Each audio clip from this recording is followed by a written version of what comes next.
Welcome to my channel Cartoon Craze. ہماری آج کی کہانی کا عنوان ہے سیانی بڑھیا اور 4 موسموں کی کہانی۔ تو آئیے سنتے ہیں اس دلچسپ کہانی کو۔ جنگل کنارے درختوں کی چھاؤں تلے ایک سیانی بڑھیا رہا کرتی تھی۔ اس کی ایک چھوٹی سی جھونپڑی تھی جس میں وہ رہا کرتی تھی۔ وہ لکڑیاں چن کر شہر لے جاتی، بیچتی اور اپنا پیٹ پالتی۔ نہ کسی سے شکوہ، نہ کسی سے شکایت، بس سادہ پرسکون زندگی۔ ایک دن وہ جنگل میں لکڑیاں چن رہی تھی کہ اچانک ایک انوکھا شور سنائی دیا۔ یہ کوئی معمولی آواز نہ تھی بلکہ 4 عظیم قوتیں آپس میں الجھ رہی تھیں: گرمی، سردی، بہار اور خزاں۔ گرمی اکڑ کر کہنے لگی، میری حرارت کے بغیر زمین بانجھ ہو جائے، بیج کیسے اگیں گے اور میری بدولت کسان فصل کاٹتے ہیں۔ سردی نے سنبھل کر جواب دیا، مگر میرے بغیر زمین کو آرام نہیں ملتا۔ نمی اور سکون میرا تحفہ ہے۔ بہار ہنستے ہوئے بولی، میری آمد پر درخت ہرے ہو جاتے ہیں، پھل کھلتے ہیں، پرندے چہچہاتے ہیں، زندگی کا رنگ تو میں لاتی ہوں۔ زندگی کی ساری خوبصورتی میرے دم سے ہے، میرے بغیر تو زندگی ممکن ہی نہیں، اس لیے میری سب سے زیادہ اہمیت ہے۔ خزاں نے سادگی سے جواب دیا کہ میرے بغیر تو فطرت کبھی سیکھ ہی نہ پاتی کہ چھوڑنا، بکھرنا اور سونا بھی ضروری ہے۔ نئی زندگی کے لیے جگہ بنانا بھی ایک فن ہے۔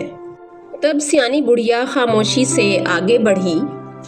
اس کے چہرے پر وقت کی جھریاں تھیں مگر آنکھوں میں عمر بھر کی روشنی۔ وہ بولی کہ اے میرے پیارے موسموں، تم کیوں آپس میں لڑ رہے ہو؟ تم سب تو اللہ کے بنائے ہوئے ہو۔ ہر ایک کی اپنی جگہ اور اپنی اہمیت ہے۔ گرمی نہ ہو تو بیج سوکھ جائیں، سردی نہ ہو تو زمین مرجھا جائے، بہار نہ آئے تو خوشبو نہ ہو، اور خزاں نہ ہو تو درخت کبھی خود کو ہلکا نہ کر سکیں۔ عقل مند بڑھیا کی یہ دانشمندانہ باتیں سن کر 4 موسم خاموش ہو گئے، جیسے فطرت نے خود اپنی آواز سن لی ہو۔ بڑھیا کی بات دل میں اتر گئی اور وہ آپس میں گلے ملے جیسے کوس و قزح کے رنگ ایک دوسرے میں گھل گئے ہوں۔ بڑھیا مسکراتی ہوئی آسمان کی طرف دیکھتی ہے، آسمان نیلا ہوتا ہے اور درختوں پر ہوا نے ایک دھن چھیڑ دی، دانائی کی، ہم آہنگی کی اور شکر گزاری کی۔ تو پیارے بچوں، اس کہانی سے ہمیں یہ سبق حاصل ہوتا ہے کہ اللہ تعالیٰ نے کائنات میں ہر چیز کو ایک حکمت کے ساتھ پیدا کیا ہے۔ ہر موسم، ہر حال، ہر رنگ، سب اپنی جگہ خوبصورت اور ضروری ہیں۔ ہم اگر ایک دوسرے کی خوبیوں کو پہچانیں اور اختلاف کی بجائے اتفاق کا دامن تھامیں تو زندگی بھی بہار کی مانند خوبصورت ہو سکتی ہے۔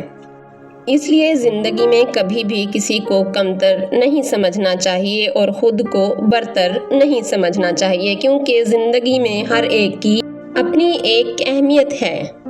تو پیارے بچوں، اگر آپ کو یہ کہانی پسند آئی ہو تو میرے چینل کارٹون کریز کو سبسکرائب کریں اور لائک کریں۔ دوبارہ ملیں گے اسی طرح کی ایک دلچسپ کہانی کے ساتھ، تب تک کے لیے مجھے دیجیے اجازت۔ اللہ حافظ۔